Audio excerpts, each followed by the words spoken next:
साहिबा news HD में हूं यासीन और मैं हूं नाइला भट्टी। शामिल करते हैं अब तक की अहम खबरें।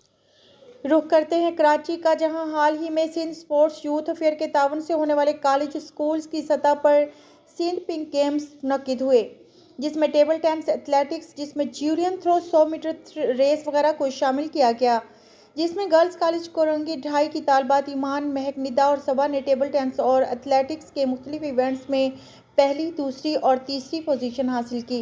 इस खुशी के मौका पर कॉलेज की डायरेक्टर स्पोर्ट्स फार्मर बैनुल-अक़वामी शोहरत याफ्ता gold medalist athlete Shabina Ali Nadeem ने जीतने वाले तलबा को मुबारकबाद पेश करते हुए मीडिया को बताया कि हमारी बच्चियां बहुत ही टैलेंटेड हैं और बहुत कम वक्त और नापैद सहूलियात के बावजूद इतनी अच्छी कारकर्दगी दिखाने में कामयाब हुई हैं।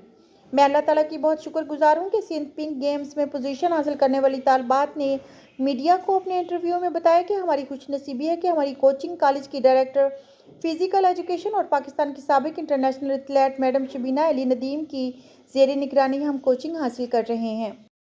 तक के लिए इतना ही। मज़ीद खबरों और अपडेट्स के लिए देखते रहें साहिबा न्यूज़ HD।